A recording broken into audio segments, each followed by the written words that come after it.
The first white person was born in 1691.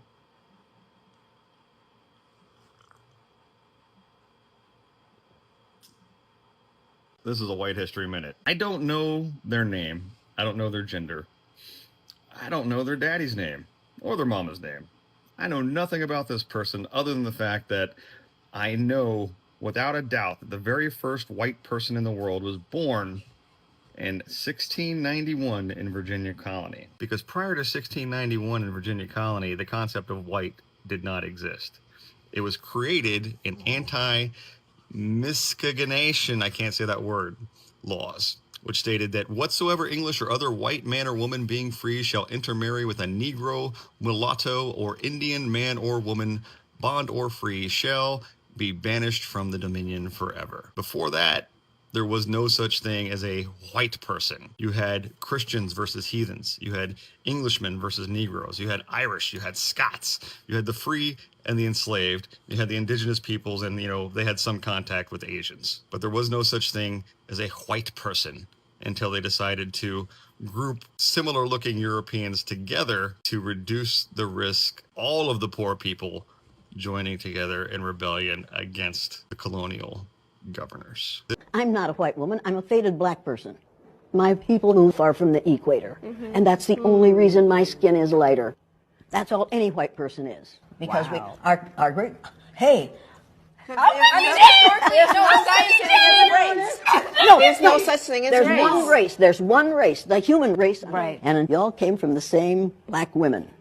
White people don't have culture because white people is a concept that was created to justify the discrimination of black people in America. Before 1950, Irish people weren't considered white, and Italians were hung by the KKK, and today, Arab Americans are still legally considered white. Whiteness as a whole is an excuse. It's a way of both oppressing people of color by making them an outgroup, but also a way of getting rid of Irish culture and Germanic and Balkan culture, whatever, by forcing all white people to feed into the machine of imperialism and giving up their cultures in exchange for being in the in-group. If we want to fight against colonialism and imperialism, we need to fight against the excuse. We need to fight against capitalism and the whiteness that upholds it. So recognize your privilege as a white person while also embracing your true heritage. My ancestors were Irish, but I still benefit from being white in America because all of our histories were taken from us. I'm lucky that I even know where my ancestors are from because many black Americans do not have that privilege. So please fight against American culture and nationalism and do research about your ancestors. Fight against the concept of an in-group or out-group, not by denying its very real existence. White people did not exist before 1681. I'm going to break out my whiteboard for this one. In the 17th century, in the Maryland and Virginia British colonies, there were freed people of British and African descent living together, working together, and marrying each other.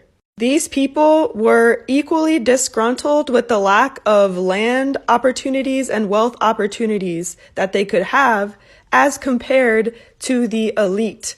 The social ladder was very hard to climb. These people became very disgruntled, resulting in Bacon's Rebellion. This was a rebellion that involved people of multiple national origins, including Briton and African, to go against the landholding elite. This posed a major threat to capitalism because the working class was united to overthrow the elite. The colonists decided the best way to conquer these individuals was to divide them. This is a divide and conquer strategy, and it worked. It's still working today in America. The colonists decided to create the labels of race to divide the working class. They said now there's white people who are going to be afforded more privileges and advantages for being white, although they were still at the bottom of that ladder. And there were going to be black people who were stripped of their rights. They weren't allowed to marry white people. They weren't allowed to testify against white people in court. They weren't allowed to have guns. This created a psychological divide and encouraged racism. So now those two groups that were once united are now two groups of people. We have the white working class and the black working class, and then of course the indentured servants and enslaved people at the bottom. Although these white people had more privileges and advantages, there's still this entire social ladder to get the same land, wealth, and opportunity as these people. But now these people are turned onto these people because they're afraid that these people will take away their opportunities. When in fact, it's these people taking away everybody's. See this today. Think about the rural white American working class. They generally are very poor people that are never going to make it to the same degree as the 1%. These people tend to be very racist and are afraid of non-white people taking their jobs. Their minds are focused on other members of the working class because they are racist and think that those people are causing the problems, when it's been these people all along. This is how capitalism is maintained, by dividing the people at the bottom instead of thinking maybe we shouldn't have a ladder in the first place. Maybe we should all just be on the same standing and same ability to have opportunity. Now, I often love to see white people challenging whiteness and white supremacy, because my ideology has always been that white supremacy is a white people's problem. They constructed it, they sustained it, they benefit from it entirely, you know. And so they are the best suited and the best place to actually deconstruct a system that they constructed, and it benefits them at the expense of everybody else. But though one of the biggest misconceptions in modern society is the idea that white is some ancient natural identity that has always existed with the people, white people, whiteness, Many historians and scholars argue the exact opposite. They argue that whiteness is largely a political and social construct that is created to organize power, wealth, and control. It has nothing biological or scientific in it. You see, that is what many I mean, nobody is actually white, and the same way we could actually argue that nobody is actually black. I might be proud to be black because I'm proud to belong to my people, but really it's the color itself do not mean anything, scientifically. Whiteness is a social construct that organizes around power, wealth, and control. Now, let's continue to watch a little bit, and we'll be back with some more good analysis. And tell me something that white people aren't ready to hear. There are no white people. Race is not a real thing, at least not biologically. Look, this is Europe. It's where they make the white people. It's also, incidentally, where they made the modern idea of race in the first place. Essentially, what happened was the European nobles, very heavy emphasis on the ironic use of the word noble there. So the European noble families that were actually kind of just one big inbred family, hence the noble aesthetic, after centuries and centuries of wastefully hurling their peasant folk at each other in vile bloodshed amounting to little more than just aristocratic bragging rights and moving lines on a map back and forth millimeters at a time, decided it would probably be more profitable for them if they instead started wastefully hurling their peasant folk at the rest of the world. And thus began the age of imperial colonialism. But in order to justify their actions through the lens of their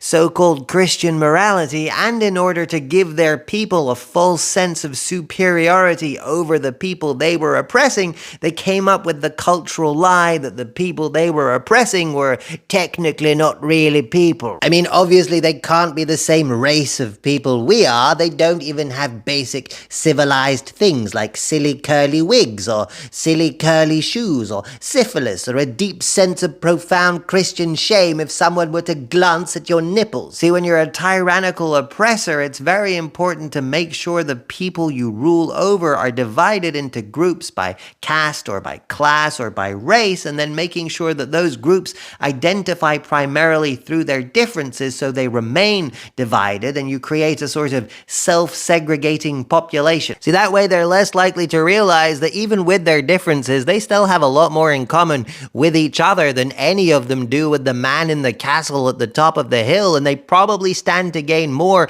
from working together against you than continuing to participate in your silly charade. Broadly speaking, skin color and other racial traits are environmental. So the further from the equator your ancestors migrated, the paler your skin will be, because you needed paler skin to get more vitamin D from the sunlight. The thing is, just like how the environment changes gradually as you progress from south to north, so do the features. The change is gradual. Drawing an arbitrary line and saying this is where black ends and brown begins, and here's where brown ends and white begins, makes no sense. Now, the modern consequences of race are very real and shouldn't be ignored, but when we talk about them, it do us well to remember that this was always a concept created to divide people in order to establish power over them in the first place. White people did not exist before 1681.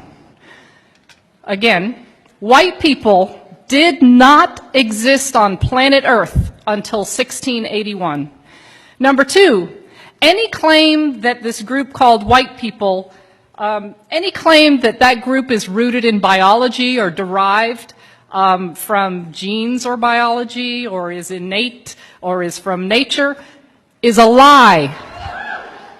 Third and final point. As a matter of foundational law, actually let me say it this way, white supremacy has been embedded in the United States of America from its founding as a matter of law. Now, I don't expect you to buy all that, to get all that, to believe all that, at least not now. But my job is to share with you the legal history that proves each of those three claims that I begin with. So let's go. Let's get started. We have to begin this conversation in colonial North America, specifically in the colonies, the British colonies of Maryland and Virginia. Both were British colonies, and both shared a number of particular characteristics. First, their economies were rooted in tobacco farming. If you know much about tobacco farming, it requires tremendous human labor. Lots and lots of workers. So those who owned large plantations, big landholders, constantly needed laborers to do the work to grow the tobacco. In addition to sharing an economic base, both colonies had an incredible gender imbalance, roughly 10 men for every woman. Now, let's understand a little bit about the folks who constitute the people in these two colonies. Oh, and by the way, let me give you a year. We're in the early 1600s, okay, the early part of the 17th century, colonial North America. England had, for some bizarre reason that today demographers cannot explain, there was a population boom in England in the early 17th century. So there were lots and lots of poor British people who were on the public doles, who couldn't find a way to make a living, who couldn't feed themselves. So the king in England was quite happy to have them sign a contract of indenture to then go work in the British colonies. And that is what happened. Both indentured and enslaved persons, according to historian Edmund Morgan, were sold and traded like cattle. But of course, not all laborers stand equal in terms of their labor agreement or lack thereof. Those who came under a term of indenture worked for a term of years, and presumably this indenture was an agreement that they chose to enter into. The terms of indenture were largely protected by British law, although the terms that took form in colonial North America were quite different than those that existed in England. For example, in England, indentured servants could marry because that was viewed as the way to produce the next group of workers. In this country, indentured servants were prohibited from marrying, and if women were unfortunate enough to get pregnant during their term of indenture, they added usually about 7 to 9 years onto their term of indenture and 1 year to the father. Slavery, of course, was a status that came with life, work for life. There was neither British law nor international law to prohibit or restrict slavery. What we do know is that at this time period in colonial North America, there were free persons of African descent. We know that landholders freed slaves. They did so in wills. They did so by allowing them to purchase their own freedom or the freedom of a family member. The vast majority of workers, laborers, in colonial North America at this time were British men, British workers, the vast majority. There were some women, there were some European laborers from Portuguese, Dutch, folks from Ireland and from Scotland are also revealed in the records, but the vast majority were British men. There were small numbers of persons of African descent, and there were even smaller numbers of members of native tribes. But in this slide, I'm trying to capture the socioeconomic ladder, and really that ladder should be about as long as this room. The landholding elite are, in today's parlance, that's the 1%. And the vast majority of folks who were in the colonies were laborers. Again, they were British, other Europeans, Africans, and members of native tribes. Here's what I find folks have the most difficult time with. We tend to really struggle with getting a good picture of social life, the social context at this juncture. We're very good at understanding the social relations that exist later, and we'll talk about those in a moment. But pre-Bacon's Rebellion society is something that we generally in this country struggle to grasp. So I'm going to do my best to paint a broad stroke picture of this time period.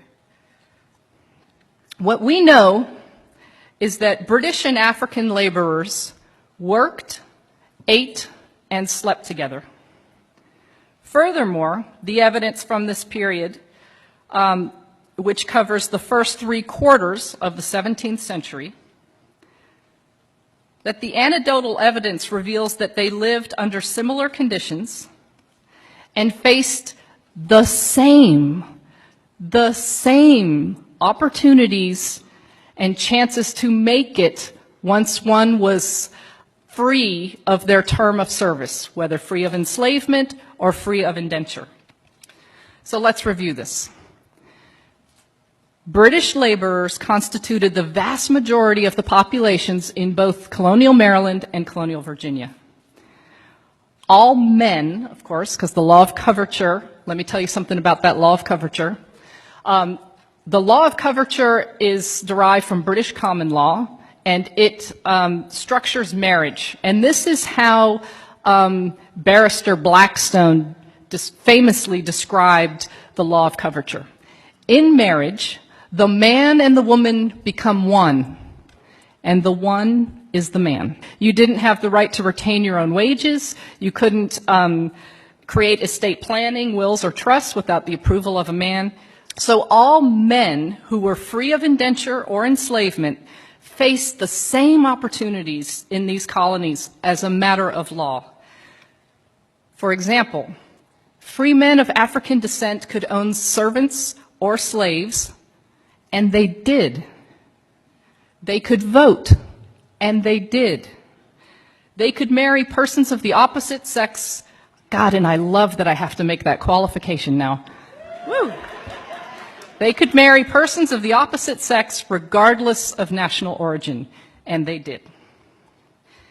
In fact, marriages between men of African descent and women primarily of British descent were not uncommon at all. In one county, 1/2 of the free men of African descent were married to a European woman.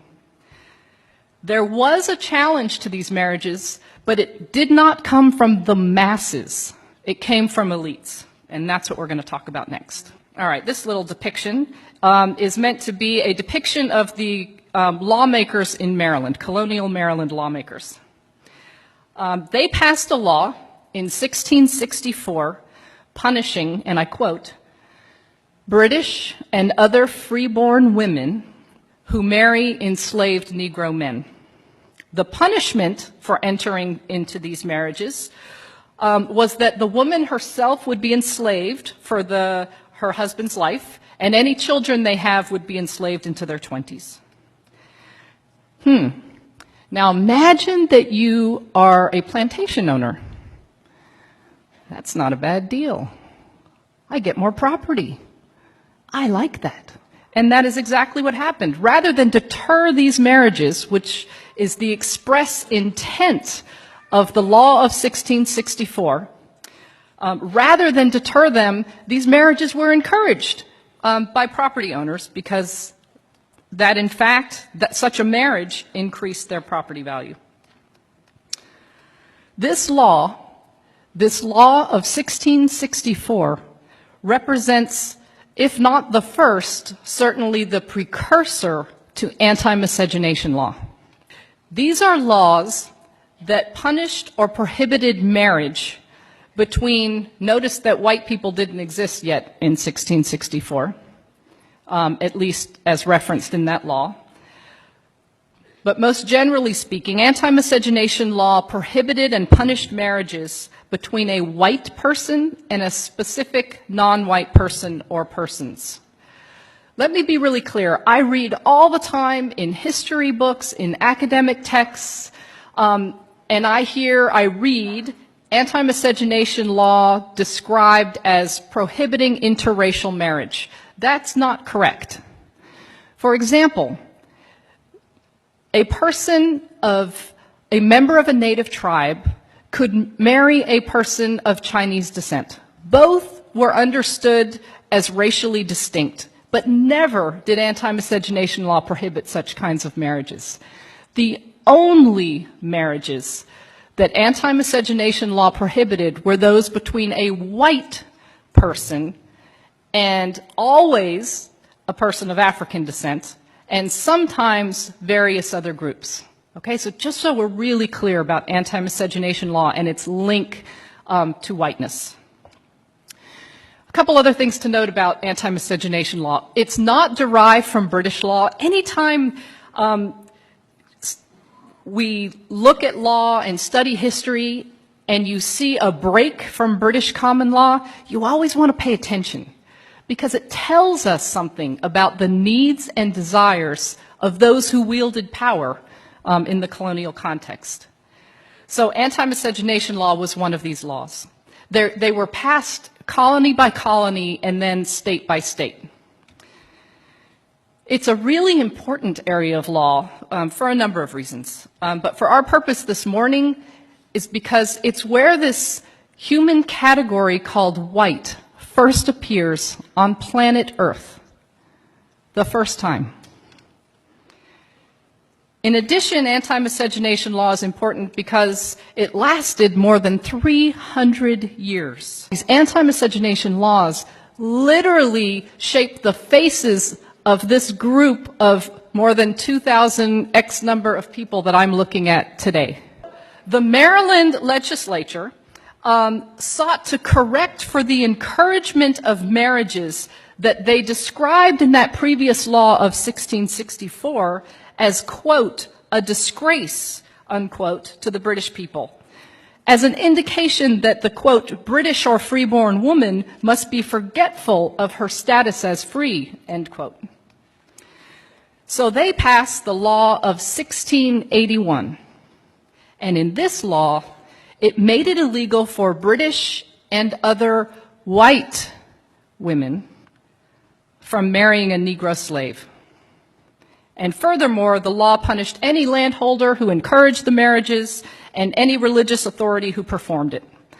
This law equals the invention of the human category white.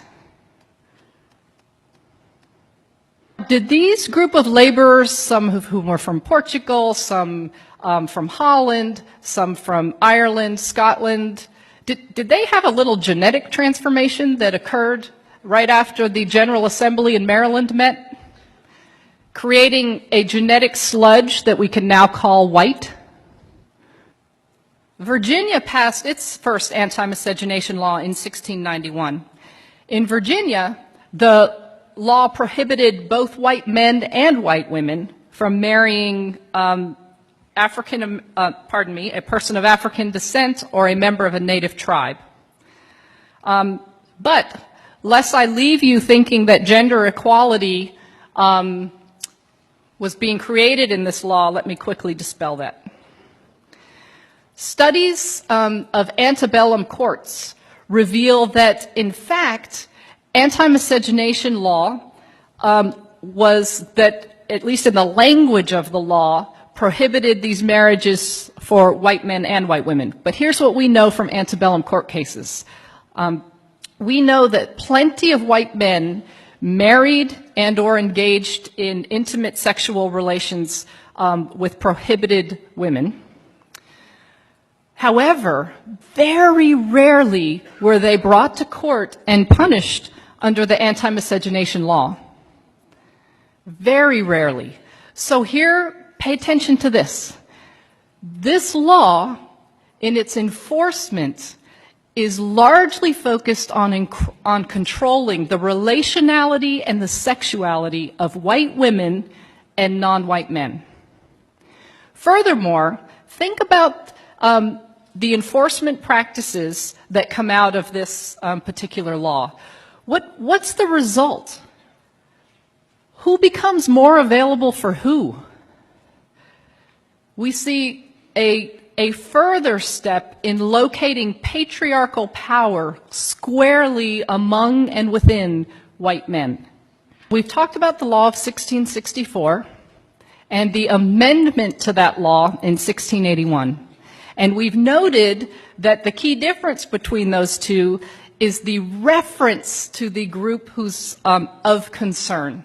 The language has shifted from British and other freeborn to British and other white women in that particular law. So the question becomes, well, what the heck happened between 1664 and 1681? And the answer is Bacon's Rebellion. This was a massive revolt in the colony of Virginia that lasted more than a year. Let me give some background of the seeds of this rebellion, what helped give rise to this violent outburst.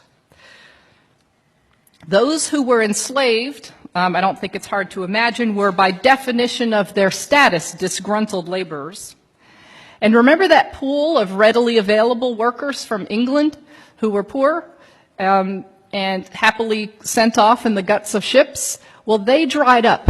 That population surge ended, and there was no longer a pool of laborers from Britain available to handle the work on the plantations in the colonies. The result is they began to impose harsher punishments on indentured servants who were already here, so that relatively minor infractions would result in significant extensions to their years of service. Those who completed their term of indenture or who were released from their status as enslaved were frustrated. They were frustrated because the King of England gave almost all of the farmable land to his buddies. And even if they could find land to grow tobacco on, prices dropped and taxes went up. So land and other opportunities became much more limited. So this guy, Nathaniel Bacon, the guy pointing his arm, he didn't have to search very far for disgruntled laborers. Both those who were enslaved or indentured faced worse treatment, and those freed faced less ability to make a future for themselves. Persons of European and African descent fought in the first phase of Bacon's rebellion against members of native tribes, and then in the second phase of Bacon's rebellion against the British ruling elite. Nathaniel Bacon ultimately died from wounds that he received in a battle, and England sent troops into the colony, and that eventually quashed the rebellion. But not without having made a significant impression upon those who wielded authority and were threatened by this rebellion. Remember, this rebellion lasted over a year, and records from lawmakers in Virginia to the Legal Oversight Authority in England revealed that over 30% of the population were in support of the rebellion. Here were the lessons from Bacon's rebellion. A united labor force is a threat to the form of capitalism taking hold within the colonies. Virginia lawmakers wrote letters to the Oversight Authority in London explaining that they intended to pursue a divide and conquer strategy in order to prevent future rebellion. It's only after Bacon's rebellion that we see the emergence of white people as a group of humanity. Let's think about this for a minute. 1681, some lawmakers invent a new label for a group of people. Imagine, if you will, just for a second, for fun here, that I'm a lawmaker, and I just pass a law claiming that 3/4 of you in this room are crunchies. Okay? So 3/4 of you are crunchies, and the other quarter of you are not. Who gives a damn? Who would care? Some silly lawmaker came up with a label for you. It's really unlikely that it would mean much. But let's say I follow it with this. Those who are crunchies, you can pay no more than $25 a night for that hotel. No more. Those who are crunchies are the first to come into any room at this conference and the first to leave. The first in line at the bathroom, at lunch, at any other line that forms, and the first to get to leave. And that these privileges and advantages that come by virtue of this label that I asserted upon you as a lawmaker continues when you walk out these doors. That it shapes how you are treated and what you get to do for years and years to come. Imagine you're one of the crunchies. Imagine how you might start to feel. Wow, I must be special. Imagine you're not a crunchy. Wow, what's wrong with me? This is not fair. Let's return to the divide and conquer strategy. Laborers, prior and through Bacon's rebellion, were united. They lived the same darn lives. They faced the same opportunities, rights, and privileges once they were freed from enslavement or free from indenture. That's about to change. A slew of laws were passed in the decades after Bacon's rebellion and continued to get passed into the first quarter of the next century. The first slew of laws included the prohibition of free blacks from holding public office, the prohibition of blacks and native tribal members from marrying whites, the requirement that whites, upon completion of their terms of service, be paid goods including guns and gunpowder, a prohibition of free blacks possessing a weapon. We're going to come back to that. The prohibition of blacks testifying against whites. These laws began to give different meaning to these labels that prior to this moment just referenced where your nation of origin was. Not anymore. I want to return quickly to the law that prohibited free blacks from possessing a weapon. What this law did was essentially strip free black men of their ability to hold patriarchal power. Because look, under the law of coverture, here's how things worked. Men were in control, controlled women, their spouse, controlled their children, and had legal authority to do so, including severe beatings, all financial assets and land. The man had the control. But the exchange was that in exchange for that authority, he protects. That's the trade-off for patriarchal power. Stripped, made impossible by virtue of this law. And then let's look at this law that prohibited blacks from testifying against whites. We will see that throughout U.S. history. Mexicans prohibited from testifying against whites, Chinese prohibited from testifying against whites, and then it just becomes mongrels, the label, to include persons of Japanese descent and the like. So that's a law that we see throughout U.S. history. When you look at these laws, what's the message to white people? Each one of these laws has a message to this new group of people called white folks, on the one hand, and a message to those who it denies or restricts on the other. Each one of them. This package of laws, first passed after Bacon's Rebellion, did something extraordinary. Let's imagine that that light up there represents the landholding elite, the 1%. And this represents the socioeconomic ladder in the colony, okay? And so this hand over here represents this new group of laborers called white ones. And this hand over here represents laborers of African descent and members of native tribes. Before Bacon's Rebellion and through it, these laborers had the same lives, faced the same opportunities, and that changed. But when you look at these laws that passed that created this change, it divided these, created different meaning for this group versus this group, but it didn't do a whole lot to lift the economic status of white people closer to that of the white elites. Very little movement up. What it did do was it plummeted the bottom, created a new bottom to colonial society, and shoved persons of African descent and members of native tribes there. So let's look at this group of humanity called white people. We learn from this history that white people were built upon the idea that British had of themselves as white, as Christian, as freeborn, as deserving of rights and privileges from which others can be denied.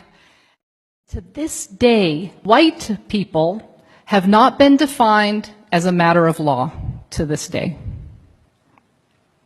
This history teaches us that white is the tool by which laborers were divided. Those who shared the same living conditions, the same opportunities, now experience ourselves as more connected with Paris Hilton than with our African American neighbor, even though our economic status is far more similar to that neighbor than to the lives of the 1%.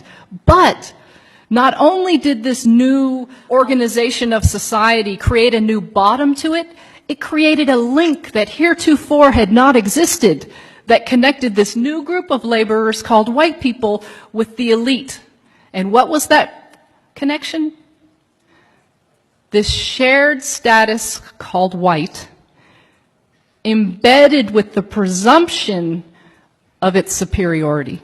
The other thing to note about the invention of white people and the meaning of white that this history reveals is that white constituted the center of patriarchal power. And we see that most clearly through anti-miscegenation law and specifically through its enforcement. We're going to move from the 17th century into the 18th century. The American Revolution has taken place, and the first Congress of the United States of America will meet for the first time. And when they meet, They will establish laws regarding citizenship in this new country. This is the building actually in New York where the first Congress met. Here are the men who represented the first Congress.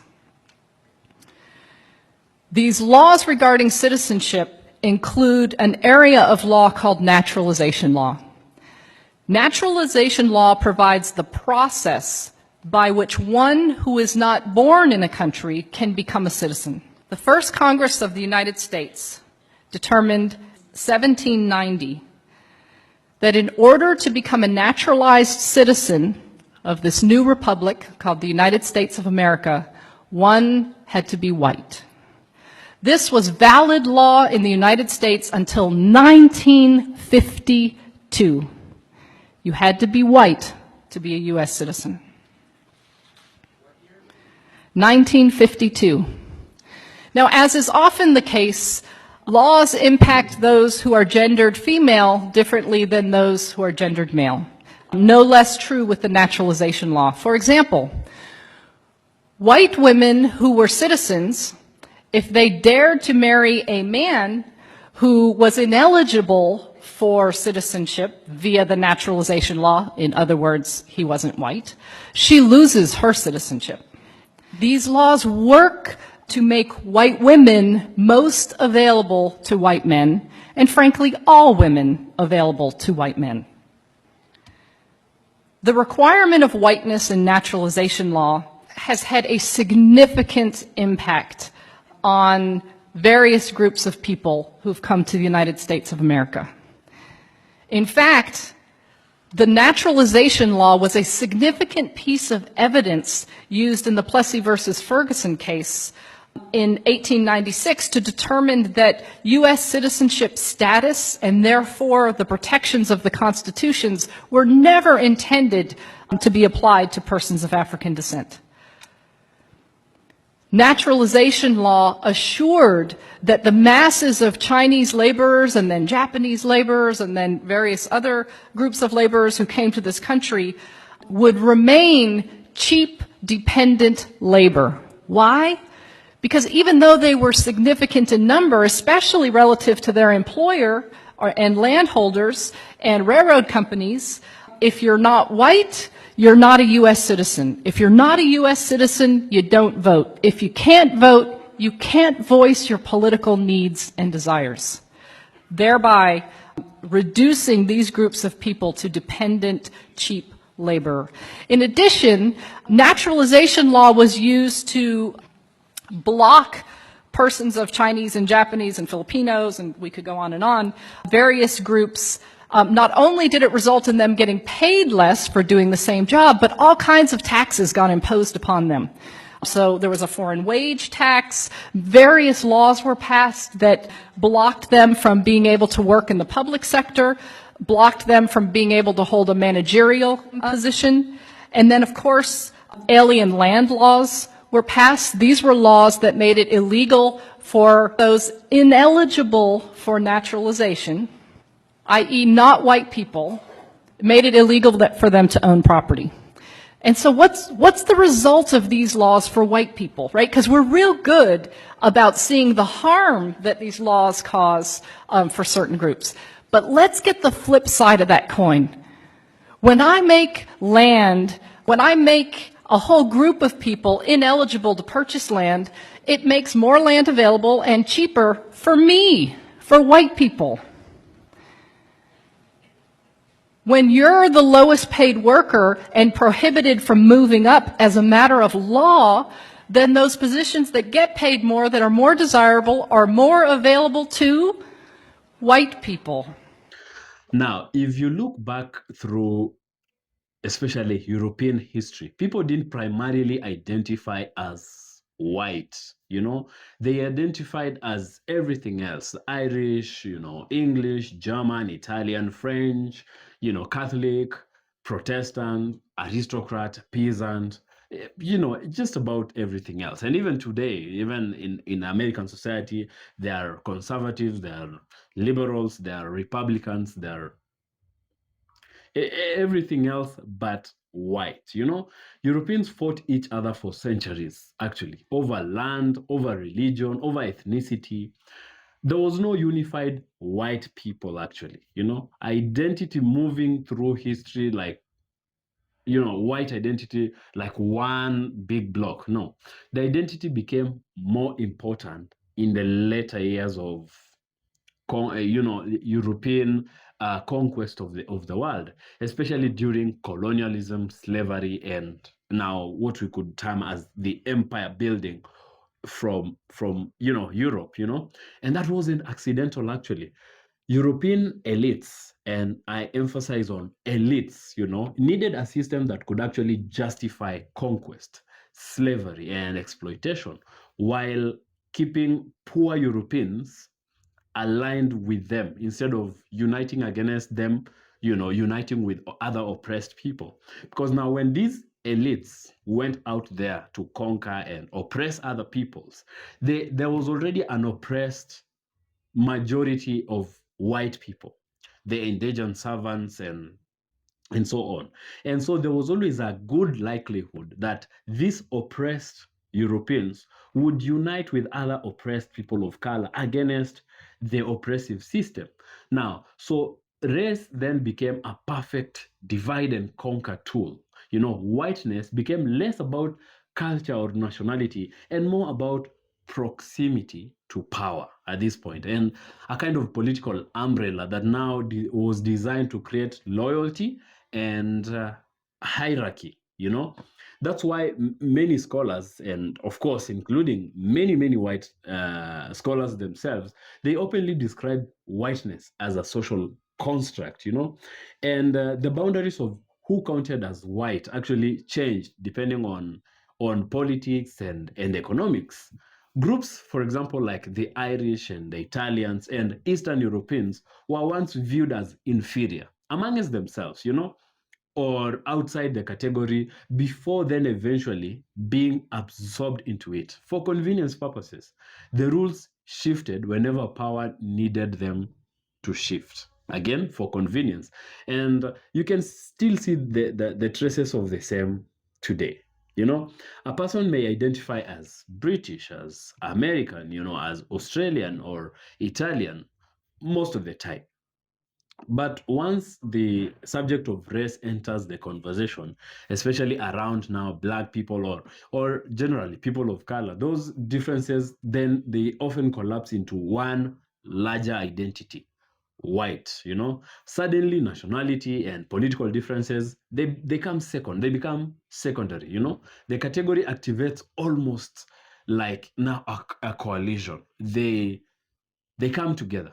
Whenever a Black person enters the room, now they realize that they are white. But before that, they are everything else but not white.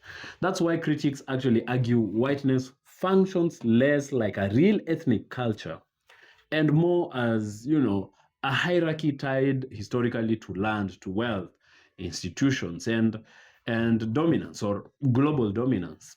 And it was never purely about skin color, of course. That's something we all understand. If it were about the skin, many light-skinned ethnic groups in history would never have been excluded actually in the first place. Now, maybe none of this means that every white person is personally malicious or consciously oppressive. Maybe that would be a lazy, generalized thinking. But it does mean that the system itself was historically built in ways that privilege some groups, of course, while marginalizing others. And somehow, in one way or the other, if you're white, you benefited from, a little more from the system than the other people. And perhaps that's the key point here. Whiteness survives most strongly as not biology, but as alignment with power. We even see with people of color. We even see with immigrants, those that think they can be closer to, proximity to whiteness can guarantee them an acceptance, a political identity that actually expands and contracts and reorganizes whenever the system of dominance might feel challenged, they might tell people of color, that say Asians or Indians, for example, that are lighter than black people, that they are better than black people because they are closer to them. It actually reorganizes whenever they need to make sure that these people are always divided.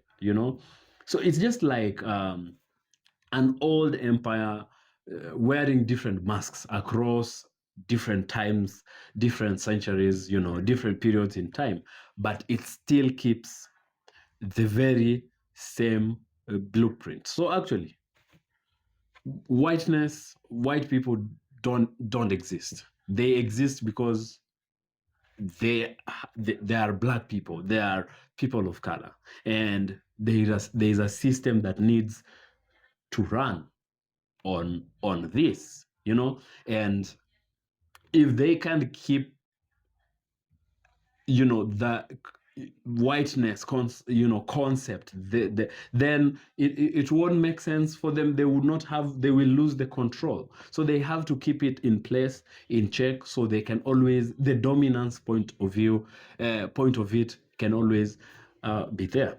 Yeah, so that's my general take on it. I don't know whether you agree or disagree. Let me know what you think.